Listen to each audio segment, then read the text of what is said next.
안녕하세요. 오늘 저희가 함께 깊이 파고들어 볼 자료는요.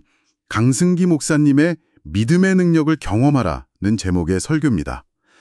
저희의 미션은 이 설교에서 말하는 믿음이라는 개념을 제대로 한번 해보해 보는 건데요.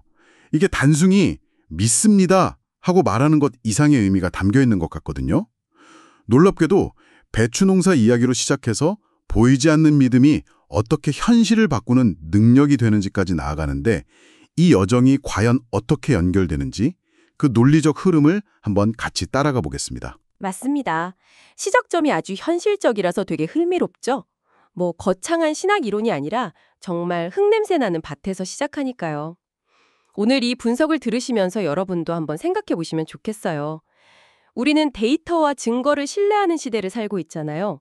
그런데 이 설교는 보이지 않고 들리지 않고 심지어 느껴지지도 않는 것을 믿으라고 말합니다. 왜 굳이 아는 것의 영역을 넘어서 믿는 것의 영역으로 나아가야 한다고 주장하는 걸까요? 그 이유를 찾아가는 과정이 오늘 분석의 핵심이 될 겁니다. 좋습니다. 그럼 그 흥미로운 출발점, 배추농사 이야기부터 시작해보죠. 설교 내용을 좀 더 생생하게 그려보자면 한 농부가 정말 수만 평의 밭에 배추를 심었어요. 막 뜨거운 땡볕 아래서 땀 흘리면서 김을 메고 밤낮으로 물을 대고 정성을 다해 길렀습니다. 마침내 튼실한 배추들이 밭을 가득 메웠어요. 완벽한 풍년이죠. 자, 그럼 이 농부 큰 돈을 벌었을까요? 아니, 상식적으로는 그래야 하는 거 아니에요? 그런데 설교는 현실은 그렇지 않다고 딱 꼬집습니다. 내가 풍년이면 옆집 농부도 그 옆 동네 농부도 다 풍년일 가능성이 높다는 거예요. 그럼 시장에 배추 공급이 넘쳐나니까 가격은 폭락하고 심지어 밭을 그냥 갈아엎어야 하는 상황까지 벌어지죠. 내 노력과 정성이 완벽했음에도 불구하고 결과는 처참할 수 있다는 겁니다. 바로 그 지점이군요. 이건 단순히 농사 이야기가 아니라 우리 모두의 삶에 대한 비유라는 거죠. 정말 밤낮 없이 매달렸던 프로젝트가 갑자기 시장 상황이 바뀌면서 좌초되기도 하고 최선을 다해 준비한 시험에서 예상치 못한 변수 때문에 미끄러지기도 하잖아요. 내 노력과 통제의 범위를 벗어난 영역. 설교는 이 모든 것이 결국 하늘에 달렸다고 표현합니다. 그렇죠. 여기서 설교는 한 걸음 더 나아가서 이 인간의 한계를 깨닫는 게 왜 중요한지를 설명해요. 현대사회는 우리한테 끊임없이 넌 할 수 있어. 네 인생의 주인은 너야 라고 말하잖아요. 모든 걸 통제하고 성취할 수 있다는 메시지에 익숙하죠. 그런데 이 설교의 논리는 정반대입니다. 내 힘만으로는 안 된다는 것을 처절하게 인정하는 그 순간, 그 절망의 자리에서 비로소 외부의 절대적인 힘, 즉 하나님의 은혜를 구하게 된다는 거예요. 그 깨달음의 순간을 설교자 본인의 아주 개인적인 경험으로 뒷받침하더라고요. 효도하고 싶었던 부모님이 갑작스러운 사고로 한나란 시에 돌아가셨다는 고백을 하는데 정말 인생이라는 게 내 뜻대로 내 계획대로 되는 게 아니구나. 이걸 뼈저리게 느끼게 하는 대목이었어요. 그런 예측 불가능성이 바로 신앙의 문을 여는 계기가 될 수 있다는 거군요. 네, 바로 그 지점입니다. 내 능력의 끝, 내 계획의 좌절이 곧 하나님의 능력이 시작되는 출발점이라는 역설. 이게 설교 전체를 관통하는 아주 중요한 전제입니다. 알겠습니다. 내 힘의 한계를 인정하는 데서부터 시작한다. 그렇다면 그 다음 단계는 뭘까요? 설교는 그 해답으로 믿음을 제시하는데 이 믿음이라는 단어가 사실 좀 막연하게 들릴 때가 많잖아요. 설교에서는 이 개념을 아주 세심하게 정의하고 있죠. 네, 아주 중요하게 다룹니다. 믿음이 무엇이 아닌지부터 명확하게 선을 긋습니다. 첫째, 믿음은 지식이 아니라는 거예요. 설교에서는 눈앞에 나뭇잎을 예로 들죠. 우리가 나뭇잎을 눈으로 보고 손으로 만져보고 이건 나뭇잎이 맞다고 확인하는 행위. 이건 믿음이 아니라 감각을 통한 인지 혹은 지식이라는 겁니다. 그렇죠. 보이는 걸 확인하는 건 믿음이 필요 없는 영역이니까요. 그리고 두 번째로 구분하는 게 바로 신념이더군요. 나는 할 수 있다. 분명히 잘 될 거야 하고 스스로의 생각과 가능성을 굳게 믿는 것. 우리가 흔히 말하는 긍정적인 사고방식과는 다르다고요. 바로 그 구분이 핵심입니다. 그럼 믿음은 무엇이냐? 설교의 정의에 따르면 보이지 않고 들리지 않고 느껴지지도 않는 대상을 믿는 겁니다. 구체적으로는 하나님, 예수의 부활, 성령의 역사 같은 것들이죠. 중요한 건 그 믿음의 근거가 내 감정이나 느낌, 뭐 막연한 기대 이런 게 아니라 성경 말씀이라는 구체적인 텍스트에 있다는 점이에요. 잠시만요. 그 지점이 흥미롭네요. 스스로를 믿는 신념이랑 보이지 않는 하나님을 믿는 믿음, 둘 다 긍정적인 결과를 바란다는 점에서는 비슷해 보이는데 설교는 왜 굳이 이 둘을 구분하는 걸까요? 긍정적 신념이 나쁜 건 아니잖아요? 아주 좋은 질문입니다. 설교의 관점에서 보면 그 둘은 뿌리가 완전히 달라요. 신념이나 현대 심리학에서 말하는 자기 효능감 같은 건 그 주체와 동력의 근원이 나 자신에게 있거든요. 내 안의 잠재력, 내 의지, 내 긍정적인 생각을 믿는 거죠. 하지만 설교에서 말하는 믿음은 주체를 나에게서 보이지 않는 하나님으로 완전히 이전시키는 작업이에요. 내 능력의 유한함을 인정하고 내 밖에 절대적인 존재의 능력과 선하심을 신뢰하는 거죠. 이건 단순한 사고방식의 차이가 아니라 삶의 운영체제를 바꾸는 것과 같은 그런 근본적인 패러다임의 전환입니다. 이제야 그 차이가 선명하게 이해가 되네요. 심의 원천이 내 아니냐, 내 밖이냐의 차이군요. 설교자는 현대인들이 이런 믿음을 갖기 더 어려워졌다고도 지적하죠. 네, 역설적이라고 말합니다. 우리는 역사상 그 어느 때보다 화려한 볼거리, 자극적인 들을거리에 둘러싸여 살고 있잖아요. 눈과 귀로 끊임없이 확인하고 소비하죠. 그러다 보니까 보이지 않는 세계, 감각으로 증명되지 않는 영역에 대한 신뢰를 구축하는 능력이 오히려 퇴화했다는 진단이에요. 보이지 않는 것을 믿는 훈련이 되어 있지 않은 거죠. 알겠습니다. 믿음이 지식이나 개인적인 신념과는 다른 외부의 절대자를 향한 신뢰라는 건 이해가 되네요. 그런데 설교에서는 이 믿음이라는 개념이 역사적으로 엄청난 전환을 가져왔다고 설명하죠. 사도 바울을 거의 종교 혁명가로 묘사하던데요. 맞습니다. 그 부분을 이해하는 게 설교의 하이라이트 중 하나입니다. 바울이 일으킨 혁명은 바로 신앙의 중심축을 율법에서 믿음으로 옮겨온 것이거든요. 이건 당시 유대 사회에서는 세상을 뒤엎는 수준의 발상이었죠. 그렇다면 그 이전의 율법 중심의 신앙은 어떤 것이었나요? 율법의 역할은 무엇이었고요? 율법은 쉽게 말해 해야 할 것과 하지 말아야 할 것의 목록이에요. 하나님의 거룩한 기준이죠. 그런데 설교에 따르면 율법의 본래 목적은 그것을 다 지켜서 우리를 구원하는 데 있는 게 아니었어요. 오히려 정반대였죠. 정반대라니요? 지키라고 주신 게 아니었나요? 율법은 완벽한 거울과 같다고 생각하시면 쉬워요. 거울의 역할은 우리의 얼굴에 묻은 검댕을 닦아주는 게 아니라 검댕이 묻었다는 사실을 명확하게 보여주는 것이잖아요. 마찬가지로 율법이라는 완벽한 기준 앞에 서면 인간은 누구도 그 기준을 온전히 지킬 수 없는 죄인이라는 사실, 즉 자신의 한계와 불완전함을 처절하게 깨닫게 된다는 겁니다. 그러니까 율법은 우리가 얼마나 부족한지를 깨닫게 하는 장치였다는 거군요. 항상 뭔가에 미치지 못하고 늘 죄책감에 시달리는 생각만 해도 좀 피곤한 삶인데요. 바로 그겁니다. 그 피곤함과 절망감이 핵심이에요. 내 힘으로는 도저히 이룰 수 없구나. 누군가 나를 이 문제에서 구원해줄 존재가 필요하다.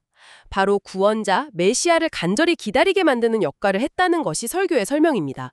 메시아여, 제발 오셔서 이 죄의 문제를 해결해 주십시오. 라고 외치게 만드는 거죠. 그렇군요.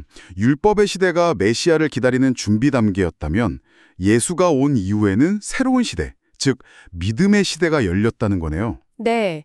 그런데 여기서 문제가 발생합니다. 이미 새로운 시대가 왔는데 여전히 과거 시대의 규칙인 율법의 잣대로 예수를 이해하고 신앙생활을 하려는 사람들이 있었다는 거죠. 이건 마치 스마트폰 시대에 삐삐 사용법을 고집하는 것과 같아요.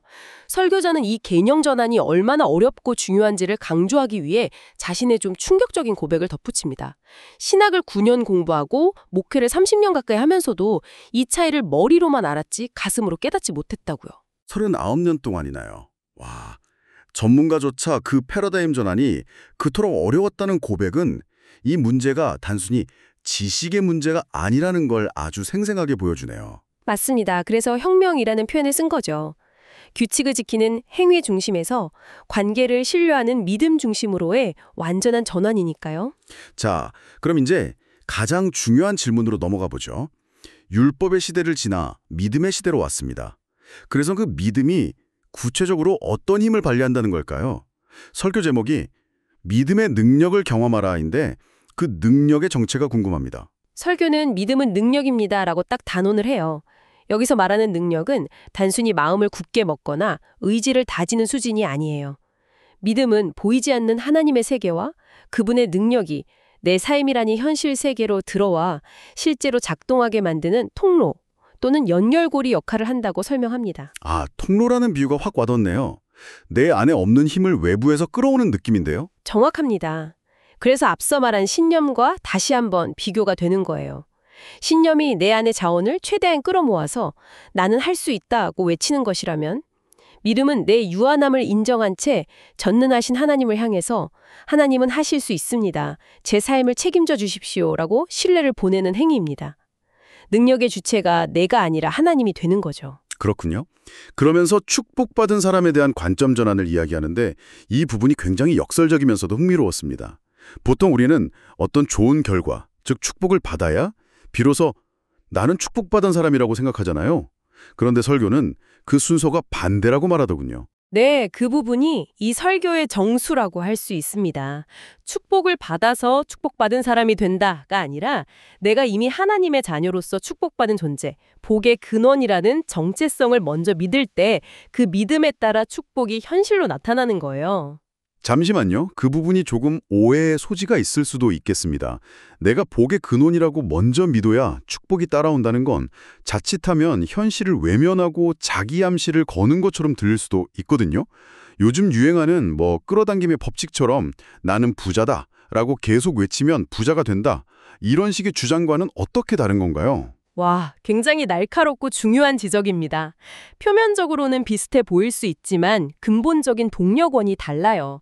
끌어당김의 법칙이나 시크릿 같은 개념들은 우주의 기운이나 나의 잠재의식을 움직이는 주체가 결국 나 자신이에요. 나의 생각, 나의 믿음, 나의 진동수가 현실을 창조한다고 보죠. 하지만 이 설교에서 말하는 믿음은 나의 정체성을 나에게서 찾는 것이 아니라 하나님과의 관계 속에서 찾습니다. 내가 대단해서 복의 근원이 되는 게 아니라 모든 복의 근원이신 하나님께 연결되어 있기 때문에 그분의 자녀이기 때문에 복의 통로가 될 수 있다는 정체성을 받아들이는 겁니다. 아, 또다시 힘의 원천 문제로 돌아가는군요. 내 생각의 힘이냐 아니면 하나님이라는 절대적 존재로부터 오는 정체성이냐. 바로 그겁니다. 그래서 믿음은 수동적인 동의가 아니라 자신의 정체성과 현실을 하나님의 약속 위에서 재정의하는 매우 능동적인 행위가 되는 거예요. 설교는 그 대표적인 예로 아브라함을 들죠. 하나님이 아브라함에게 너는 복이 될지라고 선언하셨을 때 그는 아직 자식도 없고 나라도 없는 떠돌이였죠. 눈에 보이는 현실은 처참했습니다.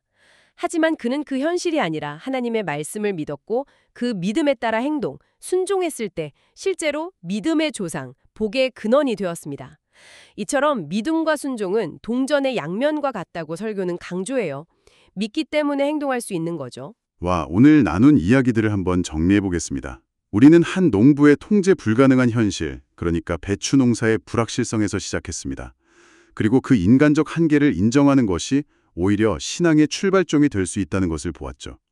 더 나아가서 믿음이란 단순한 지식이나 긍정적 신념을 넘어 보이지 않는 하나님의 능력이 내 삶에 들어오는 통로가 되고 심지어 나의 정체성을 재정의함으로써 현실을 바꾸는 힘이 될 수 있다는 강승기 목사님의 설교를 깊이 있게 파고들었습니다. 핵심 메시지를 다시 한번 요약하자면 이 설교는 우리 삶의 주도권을 내 손에서 내려놓고 모든 좋은 것의 근원이신 하나님께 온전히 맡기는 신뢰의 중요성을 이야기하고 있는 겁니다. 내가 축복을 만들어내려고 애쓰는 삶이 아니라 내가 이미 복의 통로라는 정체성을 믿음으로 받아들일 때 하나님의 축복이 내 삶을 통해 자연스럽게 흘러나온다는 관점의 전환, 그것이 바로 믿음의 능력을 경험하는 비결이라고 말하고 있는 것이죠. 결과가 따라온다는 것. 이건 비단 신앙의 영역뿐만 아니라 우리가 삶을 살아가는 태도 전반에 대해 많은 것을 생각하게 합니다. 맞습니다. 그래서 마지막으로 이 내용을 듣고 계신 당신에게 생각할 거리를 하나 드리고 싶습니다. 이 설교는 눈에 보이는 것이 전부라고 말하는 시대에 보이지 않는 세계와 그 원리를 신뢰하는 것의 중요성을 역설했습니다. 그렇다면 잠시 당신의 삶을 돌아보시죠. 지금 당신의 하루하루 행동과 선택을 이끄는 보이지 않는 믿음이나 신념은 무엇인가요? 그것은 당신 자신의 가능성에 대한 믿음인가요? 아니면 당신의 한계를 넘어선 어떤 존재에 대한 신뢰인가요? 그리고 그 보이지 않는 믿음이 당신의 눈에 보이는 현실에 지금 어떤 영향을 미치고 있다고 생각하십니까?